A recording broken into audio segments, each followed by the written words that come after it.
Es un estilo conocido por todos, reconocible a primera vista. Este cuadro, pintado hace más de 100 años, no se parecía a nada que se hubiera pintado antes. Las señoritas de Aviñón, fechado en 1907, iba a cambiar el arte para siempre. Está considerado el punto de partida del arte moderno. Es la obra de un joven pintor de 25 años, Pablo, un inmigrante español llegado a París sin dinero algunos años antes. Apenas hablaba francés. Este es el proceso que vamos a contar, el viaje de juventud de un superdotado para la pintura. Cómo este joven, procedente de una remota ciudad de España, se va a convertir en un pintor genial, el más famoso del mundo, un icono del siglo XX. Cuando Pablo se convierte en Picasso.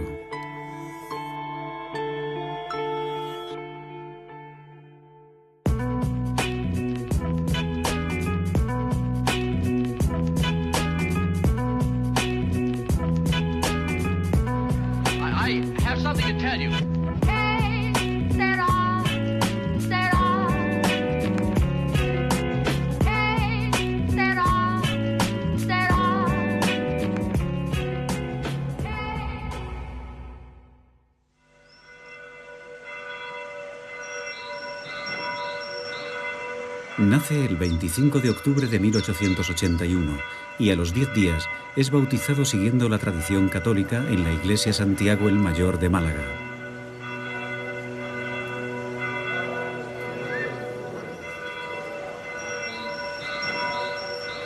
Su nombre bautismal, Pablo Diego José Francisco de Paula, María de los Remedios Cipriano de la Santísima Trinidad. Más tarde sería conocido como Pablo Picasso. Es el primogénito de José Ruiz Blasco y María Picasso López. La familia Ruiz Picasso pertenece a la pequeña burguesía tradicional andaluza de Málaga. Una somnolienta ciudad de la soleada costa sur de España. Pablo creció en el corazón del casco antiguo, Plaza de la Merced, número 36, en el hermoso piso de la familia.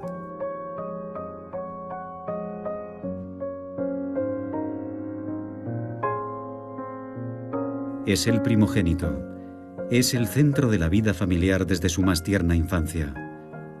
Es mimado por su madre y admirado por sus dos hermanas pequeñas, Lola y Concepción. Lo primero que sorprende en su entorno es su intensa mirada. Una carita con unos enormes ojos negros que ocupan todo su rostro y que ya mira fijamente al espectador. Así que es ya un pequeño hombrecito seguro de sí mismo y también un seductor que cautiva a las mujeres de su entorno. El pequeño Pablo crece marcado por la admiración que siente por su padre, don José, un pintor cuyo camino querrá seguir y a quien incluso querrá superar. Será el modelo primordial para Picasso, principalmente porque es su padre y la persona que le transmitirá su arte. El pequeño Pablo pasa el tiempo en el estudio de don José, entre los pinceles y los tubos de pintura. Durante horas, observa a su padre mientras pinta sus telas. Don José se ha especializado en un tema ciertamente peculiar, las palomas, una pintura de comedor muy apreciada por la burguesía de Málaga. Y es así, de manera natural, observando a su padre perfeccionar el plumaje de sus palomas, como Pablo empieza a dibujar. Más que para cualquier otro niño, el dibujo se convierte en la pasión de su vida.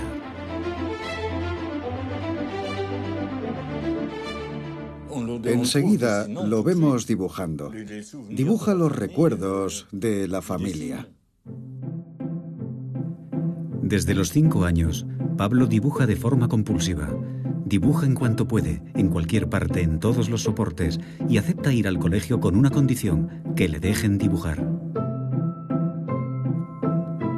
Llena sus cuadernos de caricaturas y dibujos, como si quisiera transformar el mundo con sus dibujos. Dibuja todo lo que ve, a su familia, a la gente de la calle. Todo se convierte en arte en Picasso muy, muy deprisa. Siente una verdadera pulsión que le obliga a estar en ello todo el tiempo. Tiene ese impulso que... Tiene el fuego sagrado desde muy pronto. Tiene el talento y el fuego sagrado.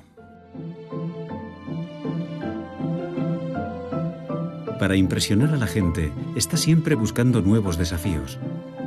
Dibuja un burro de un solo trazo comenzando por una pata, o un perro terminando por la cola. Si algo fascina su mirada, aunque no sepa qué es lo que va a hacer con ello, pero si ha penetrado en su retina, si es lo suficientemente intenso, Pablo se concentra en ello y el mundo exterior deja de existir, a menos que se lo recuerden. Es un niño superdotado y se ven perfectamente sus cualidades tempranas, su habilidad para dibujar, su gran virtuosismo, un trazo extremadamente rápido, un verdadero don, un don realmente extraordinario. Consciente de la habilidad de su hijo para el dibujo y convencido de que puede convertirse en un gran pintor, don José tomará a Pablo bajo su tutela y le enseñará la técnica del dibujo académico.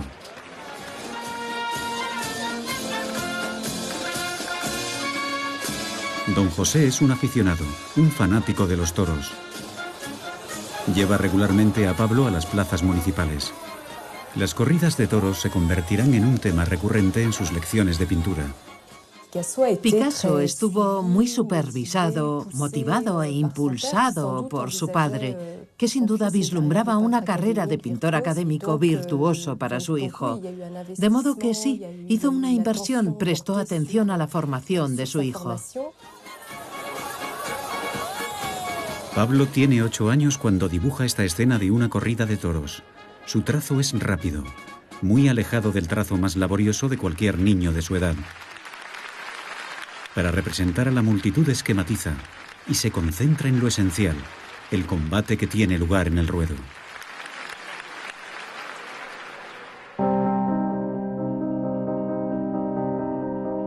Unos meses más tarde, en el estudio de su padre, Pablo realiza su primera pintura al óleo. Tiene 8 años y medio.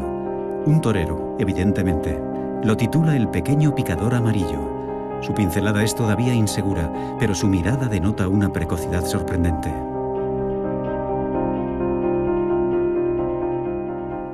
Lo sorprendente es que, siendo todavía un niño, se plantea problemas pictóricos que no se corresponden con su edad. Basta con observar la estructura, los interrogantes en los rostros, etc. Ya de niño se plantea problemas en sus pinturas que ningún niño se plantearía. Un buen profesor. Y no sé si su padre reaccionaría así. Le diría: todavía tienes que trabajar, muchacho. Pero tienes el temperamento. Hay un pintor dentro de ti. Don José consideraba la técnica de su joven pupilo muy prometedora, pero se percató de que su precocidad no estaba solo en su técnica. Se dio cuenta de que Pablo tenía una percepción muy personal del mundo que le rodeaba. Pablo tiene 9 años. Todavía es un niño, pero a menudo sale solo a dar largos paseos por Málaga. Siempre le llevan hasta el viejo castillo de Gibralfaro, que domina la ciudad. Aquí descubre un mundo muy alejado de la pequeña sociedad burguesa a la que pertenece, el mundo de los gitanos. Allí descubre el mundo de los gitanos, que le atrae y le interesa de inmediato. Yo creo que es la primera vez que ve otro mundo, un mundo, entre comillas, salvaje. Los gitanos son los pobres, los excluidos, los marginados que ve mendigar delante de la Catedral de Málaga. Los gitanos son aquellos a los que no suele frecuentar, pero le fascinan, porque son la música, porque representan un aspecto del pasado de España que por un lado es rechazado y por otro está terriblemente presente y es fascinante.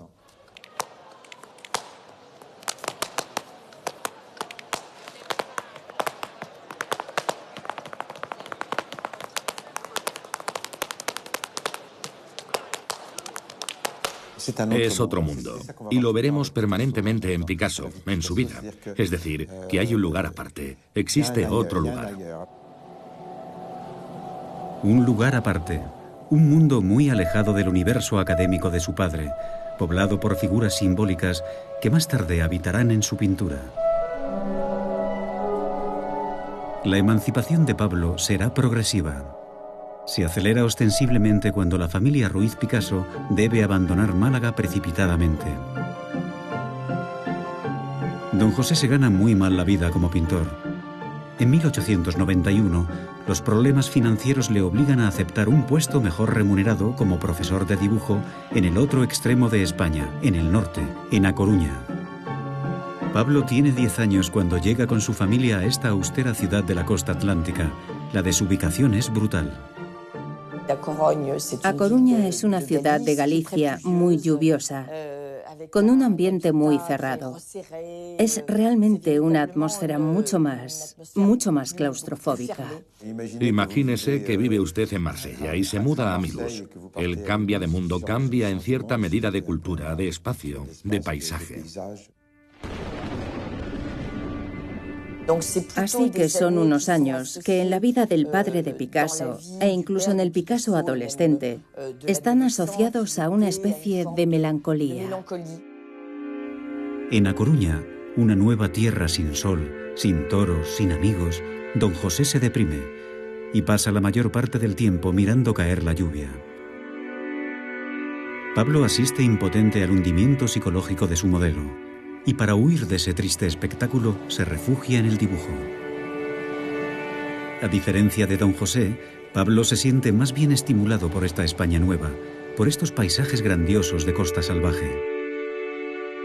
Durante sus años en A Coruña, su producción es notable por su abundancia y su variedad. Cuando pinta estas palomas, Pablo tiene 11 años. Ha progresado de tal manera que pueden confundirse fácilmente con las que pinta su padre. El alumno empieza a tutear al maestro. La paloma, con la ejecución de una de estas figuras, será con lo que Pablo, sin querer, hará tambalearse a su padre. El traspaso de poderes entre padre e hijo es ya solo cuestión de tiempo. Una noche, su padre le pide que termine de pintar uno de sus cuadros de palomas. Pablo tiene 14 años. Como de costumbre, lo ejecuta con una rapidez increíble. Su mano no tiembla. Don José se queda estupefacto ante su indiscutible maestría. Se da cuenta de que su vida como pintor es un fracaso. Ahora sabe que jamás formará parte de los círculos artísticos importantes de España. Entonces, en un gesto solemne, le entrega a Pablo su paleta, sus pinturas y sus pinceles. Le traspasa en cierto sentido su pintura, y tal vez diciéndose a sí mismo que su hijo iba a conseguir lo que él no había logrado. Así que se produce ese traspaso, ya sea con el gesto de la entrega de una paleta, como diciendo, eres demasiado bueno, yo lo dejo, o simplemente diciéndole, adelante con todo, tienes 14 años y puedes dedicarte a la pintura. En un giro del destino, don José se recupera rápidamente. Por fin consigue el puesto que espera desde hace mucho tiempo, el de profesor de dibujo en la Llotja, la gran escuela de bellas artes de Barcelona. Animado por esta feliz noticia, ya solo tiene una preocupación: ayudar a su hijo a convertirse en un gran pintor académico, y hará todo lo posible por conseguirlo. En el mes de abril de 1895, la familia Ruiz Picasso se instala en Barcelona. Don José matricula de inmediato a Pablo en la prestigiosa escuela donde él mismo enseña. Así puede seguir de cerca su aprendizaje. Pablo tiene solo 14 años cuando asiste a su primera clase de dibujo. Es el más joven de la clase. Sus compañeros tienen de media 5 o 6 años más que él y sin embargo es el más talentoso. A pesar de su juventud, es él quien domina a todos los demás desde el primer momento y es respetado por ello. Respetado también por su capacidad para asimilar todos los estilos, los maestros del pasado, de canibalizarlos, podríamos decir, para transformarlos en obras de Picasso. Sus progresos son tan fulgurantes que al final de su primer año ya no tiene nada que aprender en las clases de pintura. Su padre cree que no tiene tiempo que perder. Para darse a conocer, Pablo debe consagrarse al género noble de la pintura académica, la pintura de salón. Es necesario que haga un auténtico cuadro de salón, una escena, algo aparente, algo serio, y necesita encontrar un tema.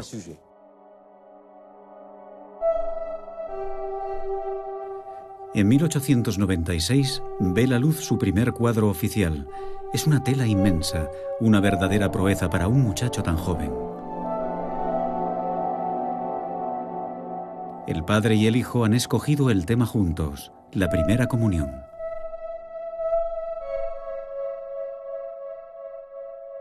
Pablo acaba de cumplir 15 años cuando firma su primera obra, Pablo Ruiz Picasso, los apellidos de su padre y de su madre.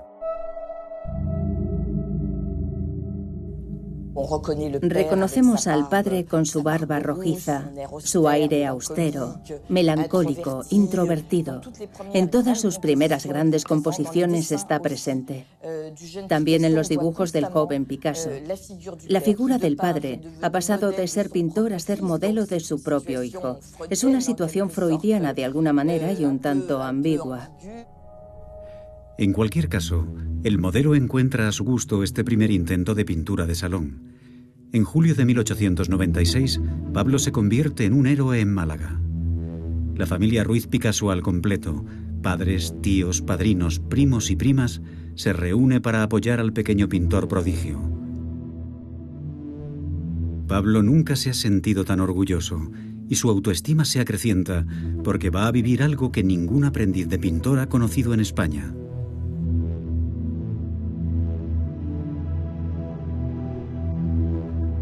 En 1897, para recompensar la extraordinaria calidad de sus trabajos académicos, recibe con solo 15 años una medalla de honor en la Exposición Nacional de Bellas Artes. Fue una hazaña porque un chaval de 15 años jamás había expuesto en ese tipo de certámenes, con ese tipo de pintura. Y lo más asombroso es que fue reconocido por los demás artistas. Los pintores académicos españoles reconocen a Pablo como uno de los suyos. Ha alcanzado un nivel que a ellos les ha costado 30 años lograr. Es un prodigio de los que solo nace uno cada siglo. Para don José, la carrera de su hijo está ya asegurada. Lo sabe hacer todo en dibujo y en pintura. Puede hacer la gran pintura religiosa, puede hacer grandes retratos. ¿Y por qué no pintar al rey y convertirse en su Velázquez o en su Goya y tener posteriormente colgados sus cuadros en el Prado, ser el pintor de la corte? Él tiene ese talento. Pero don José está lejos de imaginar que su hijo ha pasado ya la página de la pintura académica. Con 16 años y ante la incomprensión general, Pablo abandona la senda que le ha trazado su padre para seguir su propio camino. Para un joven artista con talento, pero al mismo tiempo curioso e inteligente, parecía evidente que no iba a quedarse y a anclarse en el academicismo. Se marcha para establecer un poco de distancia con su padre, cuya influencia debe pesarle demasiado al ser un artista que necesita encontrar su propio camino. Tiene una técnica académica que ningún otro posee, y lo que ha decidido precisamente es desaprender. Y en mi opinión, eso es precisamente lo interesante de Picasso, que siempre hace ese doble movimiento, aprendizaje y desaprendizaje. Pablo, todavía adolescente, abandona el aprendizaje académico. Quiere encontrar otro estilo. Un gran artista se está gestando. Pablo tiene 18 años. Vive en Barcelona, ahora liberado de la tutela paternal pero sin dinero, ya que don José le ha retirado su asignación. Alterna con un grupo de amigos, antiguos estudiantes de Bellas Artes como él. Entre ellos, Carlas Casagemas. Es la figura romántica del grupo, su mejor amigo. Los jóvenes artistas son rebeldes. Deben renunciar a todo aquello que han aprendido y a todo lo que son esencialmente, a los valores familiares y a su educación artística. Junto a sus amigos, Pablo busca un nuevo camino para su pintura. Él es un explorador, alguien que intenta inventar un nuevo lenguaje, que siente curiosidad por todo y que ve lo que ocurre a su alrededor. Está inmerso en la vida bohemia de Barcelona, que en aquella época era apodada la ciudad de las maravillas, por su efervescencia de fin de siglo, por su cultura modernista. Barcelona, a finales del siglo XIX, es una ciudad en plena evolución intelectual y artística. Por la noche, la pequeña pandilla realiza interminables recorridos por el trepidante barrio chino, visitando los bares de moda, pero también los burdeles de la calle de Aviñón. Don José se siente apesadumbrado por el comportamiento de Pablo. Decía, mi hijo tiene el talento para hacer una buena carrera como pintor. Puede convertirse en el gran artista clásico de su generación. Y va a desperdiciar su vida sin tener un duro en la bohemia de Barcelona, donde hay algunos pintores simpáticos e interesantes, pero que andan a dos velas. En realidad, con sus nuevos amigos, Pablo está abriendo los ojos a su época y a la modernidad. La divertida pandilla suele terminar sus recorridos nocturnos en el cabaret Los Cuatro Gatos, el lugar de encuentro de la vanguardia artística barcelonesa.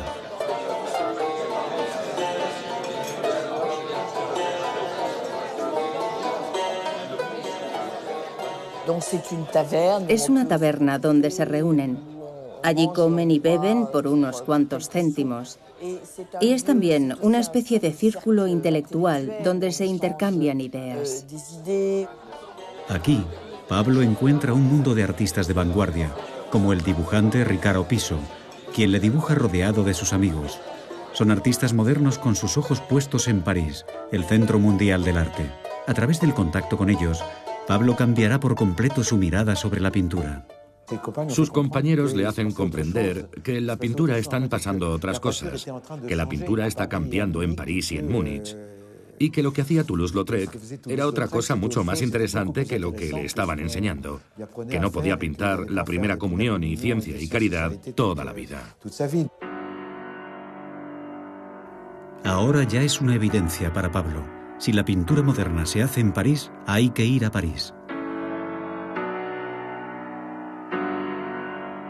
En el mes de octubre de 1900, acompañado por su amigo Carles Casagemas, abandona Barcelona para viajar a la Ciudad de la Luz. Ese día, vuelve la espalda definitivamente a aquello que su padre, un hombre del siglo XIX, quería hacer de él. Don José nada puede hacer. Al entrar en el siglo XX y su modernidad, Pablo rompe el último vínculo que les unía.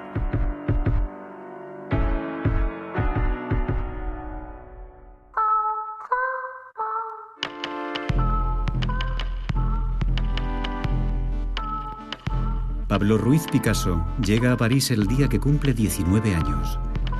El ambiente que descubre en la capital francesa es absolutamente indescriptible. La Ciudad de la Luz está invadida por 50 millones de visitantes venidos de todo el mundo. París es una locura. Se está celebrando la Exposición Universal de 1900 y es algo difícil de imaginar hoy en día porque todo París fue reconstruido. A lo largo del Sena se ha instalado una cinta transportadora por la que se desplazan los turistas. Sus riberas han sido remodeladas con centenares de pabellones con los colores de cada país. Acaba de inaugurarse la primera línea de metro. Era como un parque de atracciones gigante. Cuando Picasso llega a la ciudad se queda alucinado. Pablo y su amigo Casagemas quedan deslumbrados. Aunque en España es un pintor reconocido, en la capital de las artes es un perfecto desconocido. No habla una sola palabra de francés y le costará mucho trabajo aprenderlo, pero no se siente intimidado, ya que ha venido aquí a empaparse de la pintura de los maestros franceses de los que tanto ha oído hablar en Barcelona.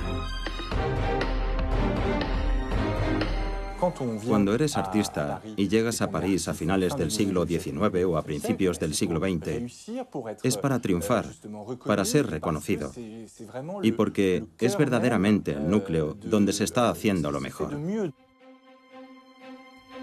Una de las grandes atracciones de esta exposición universal es el Gran Palacio. Inaugurado para la ocasión, alberga una gran exposición que repasa 100 años de arte francés. Y todos los grandes maestros están allí. Rodin, Toulouse-Lautrec, Cézanne, Renoir, Van Gogh.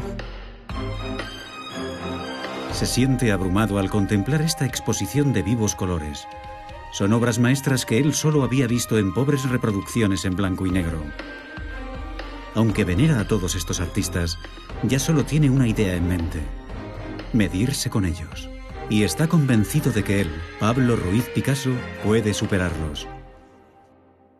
Es un hombre con muchas ganas de hacer, una ambición muy grande y una confianza total en sí mismo y en lo que quiere hacer.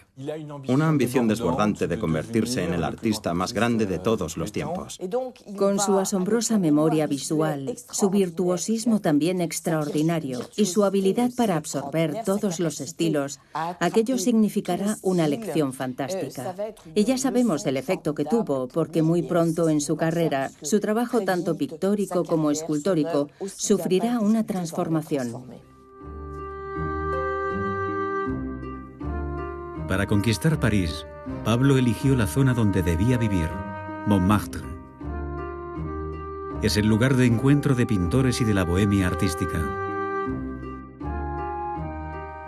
Con su amigo Casagemas, se instala en el número 49 de la calle Gabriel, en un estudio, donde se unen a una pequeña comunidad de pintores catalanes que están sin blanca. Apenas recién llegado, Pablo llama la atención de Pere Magnac. Es el marchante de arte que se encarga de vender la producción de los artistas catalanes de Montmartre. Magnac se percata enseguida de la maestría que denota la pintura de Pablo. Piensa que puede venderla con facilidad. Con un sueldo de 150 francos al mes, el salario de un obrero, Pablo debía proporcionarle cuadros a demanda. Un golpe de suerte inesperado para el joven y ambicioso pintor que nada más desembarcar en la capital puede ya vivir de su arte. Pablo puede ahora embriagarse del gran espíritu de fiesta y libertinaje que reina en la capital. Con su amigo Casagemas pasa las veladas en los cafés y los cabarets del Boulevard Clichy o en el Moulin de la Galette en la colina de Montmartre.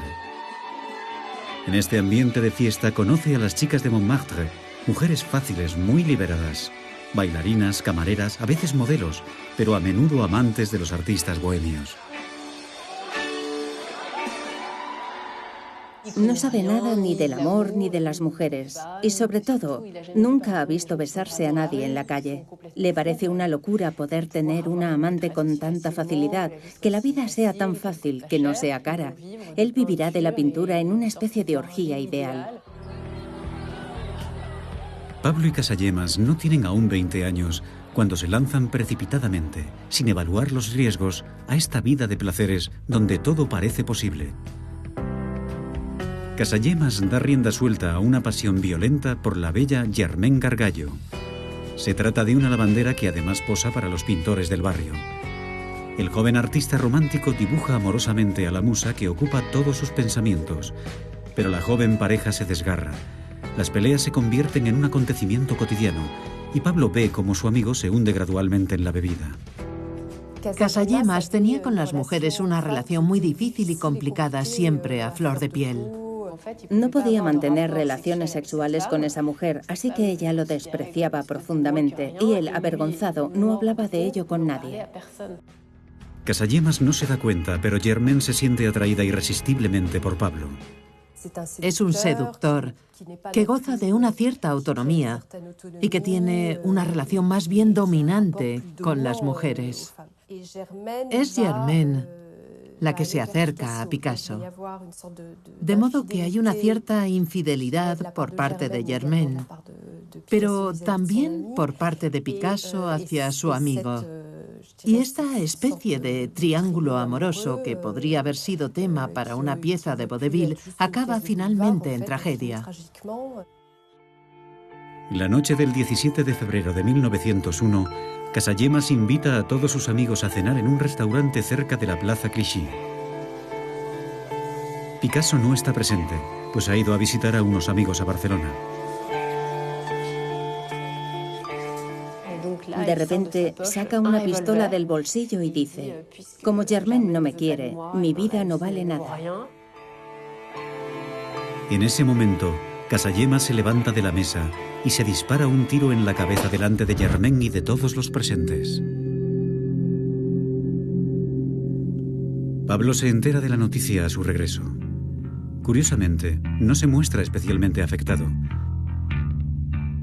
Al mismo tiempo, Pere Armagnac, su marchante y amigo, le anuncia una increíble noticia.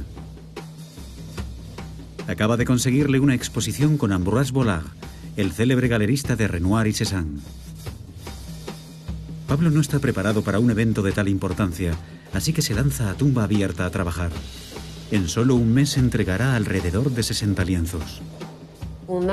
Tenemos la mayoría de esos lienzos fuertemente inspirados en Toulouse-Lautrec, que no tienen una gran originalidad y que Pablo realiza casi en serie.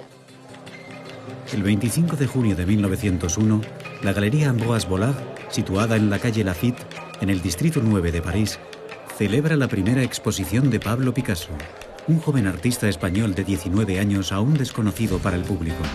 El autorretrato del joven pintor recibe orgulloso a los visitantes. La pintura de Pablo ha cambiado por completo. Se ha convertido en un arte luminoso, deslumbrante en su factura y con múltiples influencias. Toulouse-Lautrec, pero también Van Gogh. El autorretrato se titula Moi Picasso, Yo Picasso.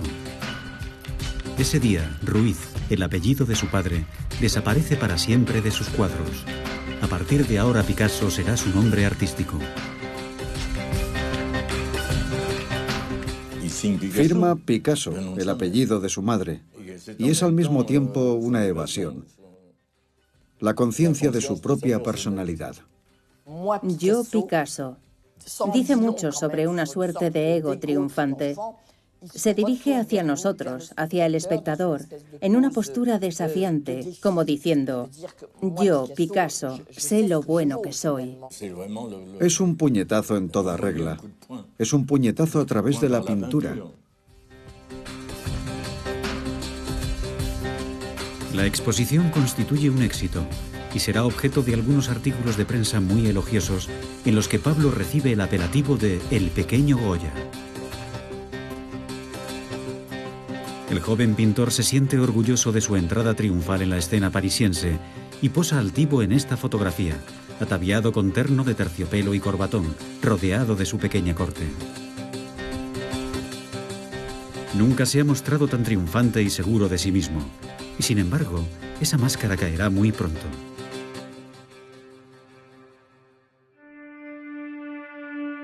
Seis meses más tarde, durante el otoño de 1901, una vez que el entusiasmo de la exposición de Vollard ha decaído, el recuerdo de Casagemas vuelve para atormentar a Pablo. La imagen de su amigo muerto le persigue y adquiere una dimensión que roza lo obsesivo. De repente, la imagen de su amigo muerto resurge y comienza a pintarlo. Pablo acaba de cumplir 20 años. Pinta a su amigo en su lecho de muerte, con el impacto de la bala en la sien. Se trata, sin duda, de una de las obras más personales e inclasificables. Pablo Picasso guardará para sí la pintura y no revelará su existencia hasta 50 años después.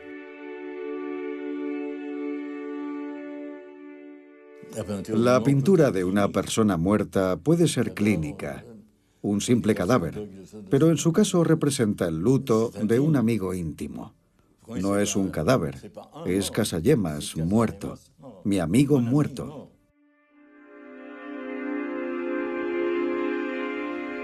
Pablo se siente carcomido por la culpa y rompe definitivamente con Germaine.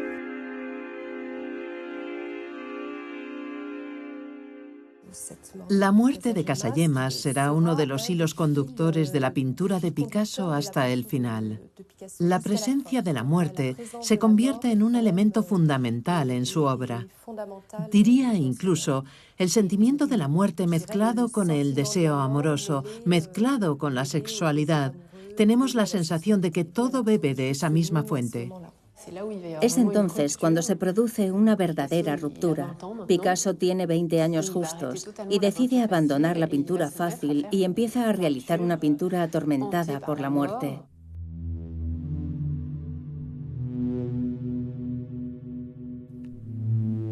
Los fuegos de artificio con los colores se han acabado.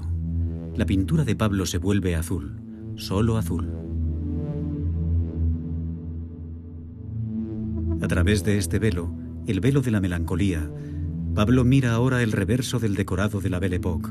Son las bambalinas de París, la ciudad de los placeres. Una luz azul crepuscular se extiende sobre los seres y las cosas,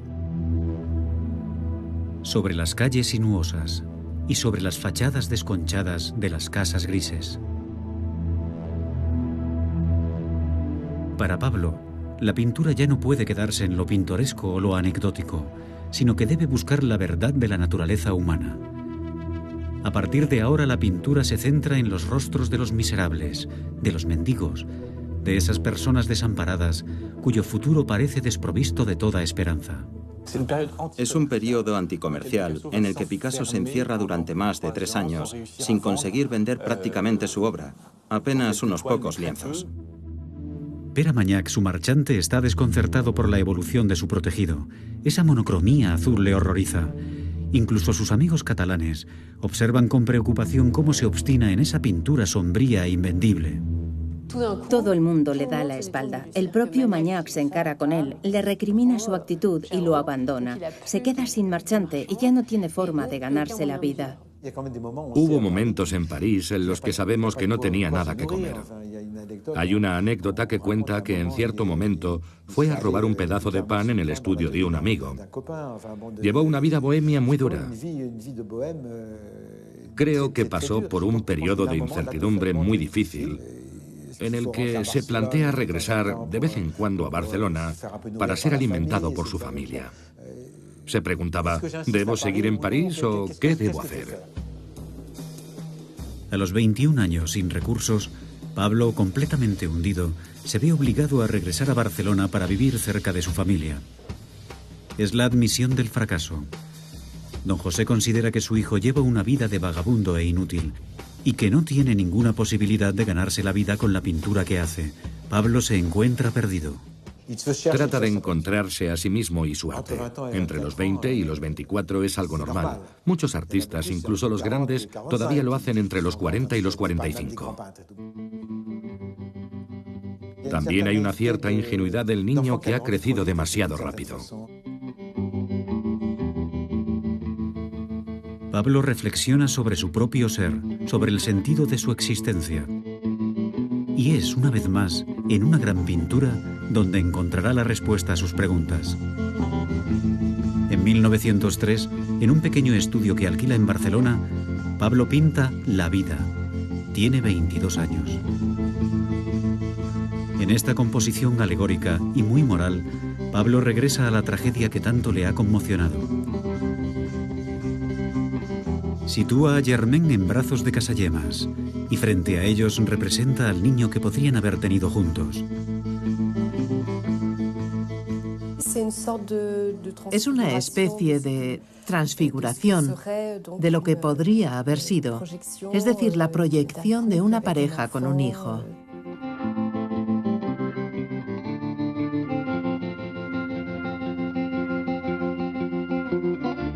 Es como una fantasía de lo que debería haber sido la vida de Casagemas. Refleja un cierto sentido de culpabilidad, pero también una forma de amor por su amigo. Una especie de arrepentimiento infinito por una vida malograda que acaba de una manera tan trágica. Al concluir esta composición, Pablo cierra el capítulo más oscuro de su vida. Ahora ya puede dejar atrás sus años de fracaso y relanzar su carrera. Quiere demostrar a todos de lo que es capaz. Así que en abril de 1904 se reinstala definitivamente en París. Tiene 22 años. En solo 3 años, revolucionará la pintura al realizar una obra que lo convertirá en el artista más importante de su generación. La revolución de Picasso ya puede iniciarse.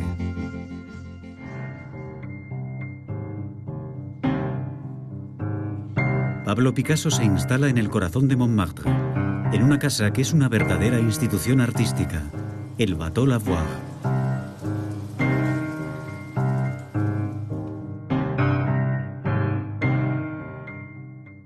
El Bateau Lavoir era una antigua fábrica de pianos que se parecía a esos barcos de fondo plano donde las lavanderas lavaban la ropa. Construido con tablas de madera, hacía un frío gélido en invierno y un calor insoportable en verano. Pero no costaba casi nada.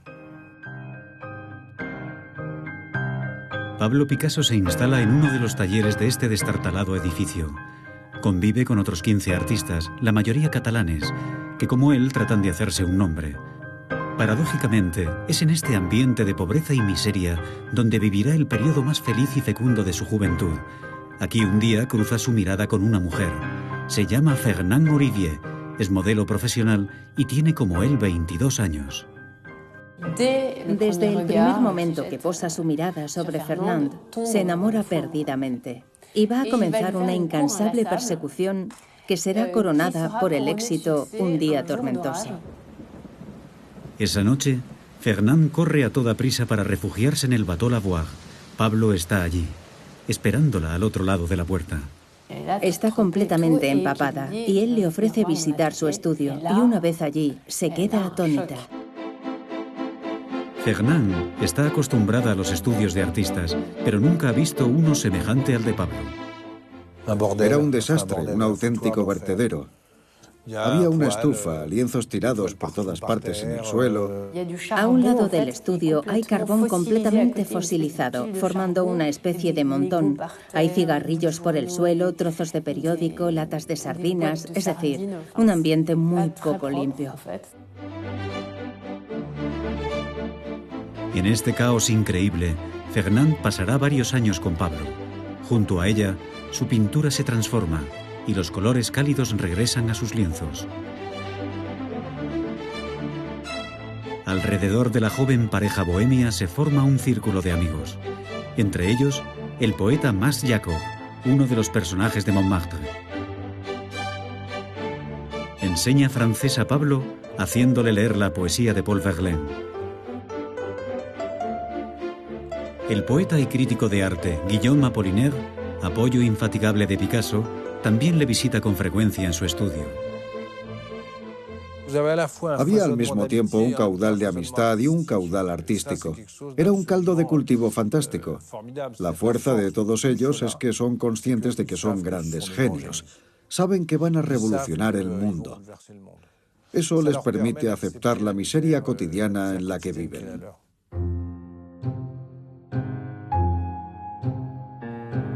Sin embargo, en noviembre de 1905, la providencia cruza el umbral del paupérrimo estudio del Bateau Lavoir.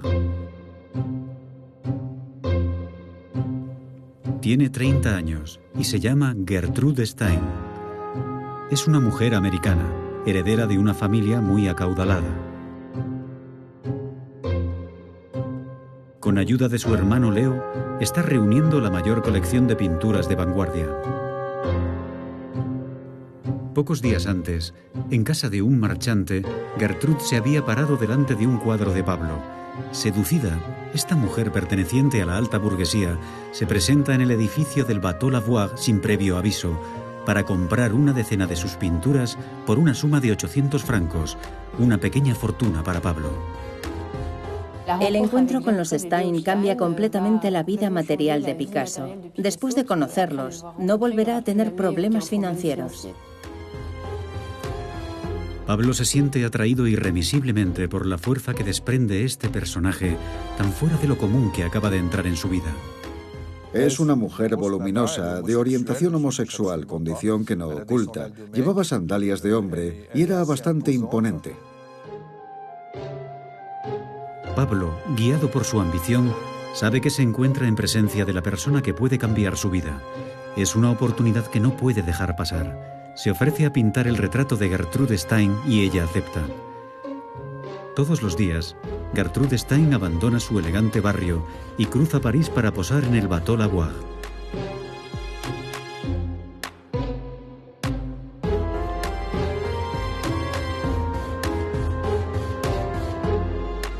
Por primera vez en su vida, se siente desconcertado por su modelo.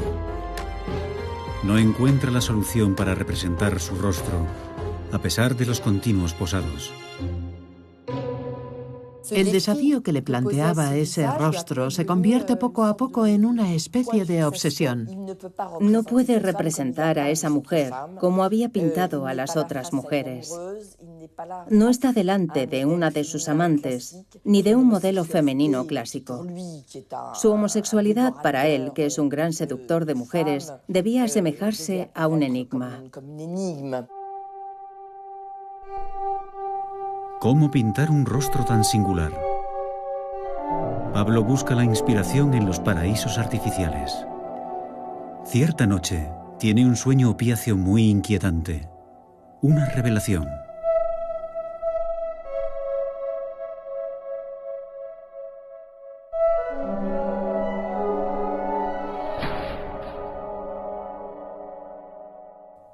Picasso exclama: «Estoy acabado, la fotografía ha sido inventada». Pero ese hecho marca precisamente el comienzo de una profunda reflexión que se hacen todos los artistas contemporáneos de la época. La fotografía pinta el detalle, de modo que el artista ya no necesita pintar ni el detalle ni lo que es más importante, el instante.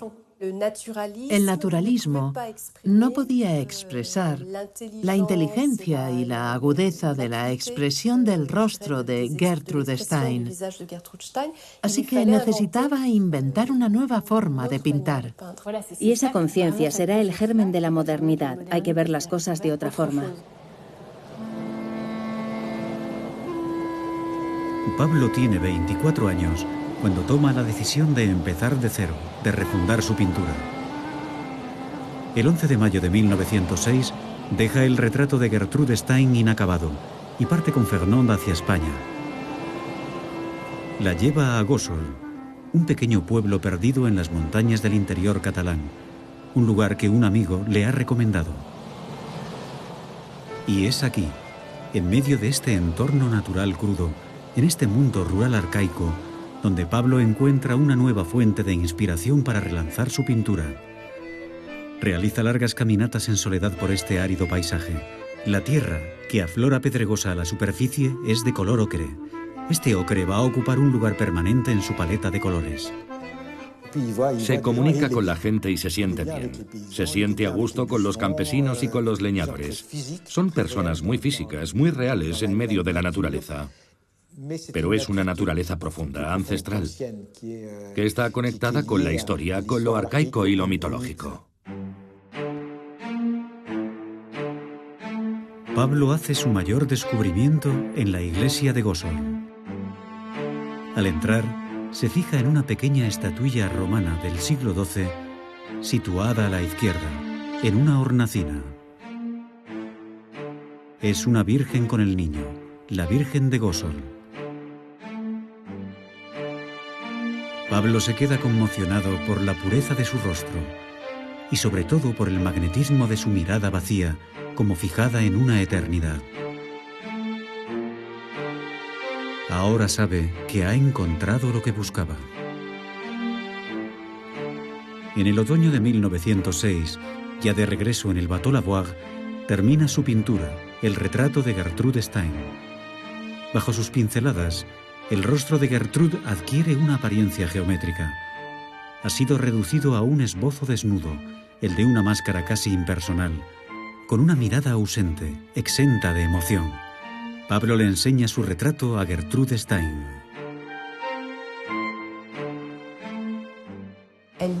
Ella le dice: «Este retrato no se parece mucho a mí». Está contenta, pero considera que se trata de una representación algo distanciada de su rostro. Picasso le responde: «Terminarás pareciéndote a este cuadro». Era una forma de decirle: si logras tu misión de convertirte en la alta sacerdotisa del arte moderno, acabarás pareciéndote a este cuadro. Y fue una apreciación absolutamente justa. El retrato de Gertrude Stein se ha convertido en la efigie eterna de la escritora. Al pintar este icono, Pablo Picasso ha inventado una nueva manera de plasmar el retrato del siglo XX, con un realismo muy próximo a la fotografía. Gertrude Stein lo comprende de inmediato y cuelga el retrato en la pared de su salón, como una pieza prominente de su colección. Pablo Picasso tiene 25 años y se codea ahora con los grandes maestros de la pintura, Renoir, Degas, Manet, Cézanne y también un tal Henri Matisse. Gracias a esta colección única, el Salón de los Stein se convierte en el lugar más en boga de París. Todos los sábados por la noche recibía a artistas y escritores por recomendación. Así que solo tenías que estar recomendado por alguien para ser presentado en el salón de la calle Fleurus. En esta estancia mítica, con motivo de una cena organizada por Gertrude Stein, tiene lugar el encuentro de dos monstruos de la pintura moderna, Henri Matisse y Pablo Picasso. Es la confrontación entre dos concepciones de la pintura radicalmente distintas. A partir del momento en el que tiene lugar el encuentro entre Picasso y Matisse, se produce un choque de trenes entre dos gigantes que durará medio siglo. Matisse es la estrella de la velada. Leo, el hermano de Gertrude, acaba de adquirir su última obra maestra, La alegría de vivir. El lienzo es el centro de todos los debates del mundillo artístico. El veterano pintor, al que los comensales llaman querido maestro, le repasa la lección al joven Picasso. Podemos imaginarnos la escena. Matisse es un hombre mayor que Picasso y maneja el lenguaje con mucha destreza. Es un pensador, un intelectual de la pintura, y junto a Leo Stein abruman a Picasso con sus conocimientos sobre la teoría de la pintura. El cuadro revolucionó el arte, pero Picasso dijo: la gente piensa que Matisse es el primero de los pintores modernos, pero Matisse es el último de los pintores clásicos. En otras palabras, el primero de los modernos soy yo. Picasso se niega a recibir lecciones delante de todo el mundo. Ataca frontalmente a Matisse y le lanza un desafío. Es entonces cuando afirma: pues bien, yo considero que la pintura es lo opuesto a lo que hace Matisse, y lo voy a demostrar pintando el burdel. Y entonces una americana pregunta: ¿qué es un burdel? Bueno, es una casa de putas. Provocador, Pablo quiere desafiar a Matisse con una pintura que sea una ruptura total, tanto por el tema como por su ejecución. Pretende demostrar que es el más creativo y moderno de los dos. Para su obra revolucionaria, Picasso se inspira en algo que acaba de descubrir en el Museo del Trocadero, en una exposición de máscaras y esculturas africanas. Picasso se ha sentido profundamente impresionado por sus poderes mágicos, por los sentimientos intensos y ancestrales que le han hecho sentir, y se siente abrumado por su simplicidad formal y su aspecto geométrico. Se encierra en su estudio durante meses para producir su obra monumental que aplastará La alegría de vivir de Matisse. Dedica a ella toda su energía, prohibiendo a todo el mundo la entrada en su estudio. Y he aquí la obra, El burdel de Avignon, en recuerdo de sus años de libertinaje. Esta pintura, que posteriormente será rebautizada como Las señoritas de Avignon, se considera hoy como el punto de partida del arte moderno. Por primera vez, un artista se atreve a romper con el concepto de verosimilitud, creando un nuevo universo pictórico. Los semblantes de las mujeres se asemejan a máscaras, llevando aún más lejos el concepto iniciado con el retrato de Gertrude Stein. De un personaje al otro, la representación difiere. Grandes ojos enmarcados, una nariz de perfil en una cara vista de frente, rasgos angulosos, rayas de colores o proporciones deliberadamente disonantes. El deseo y la muerte parecen así confundirse. La pintura causa un escándalo. Matisse la detesta, pero Picasso ha abierto el camino para el movimiento artístico más importante del siglo XX, el cubismo. Pronto los coleccionistas se pelearán por hacerse con sus obras maestras. Su padre muere unos años más tarde, en 1913, justo antes de que su hijo haga fortuna con sus pinceles y se convierta en el artista más famoso del siglo XX.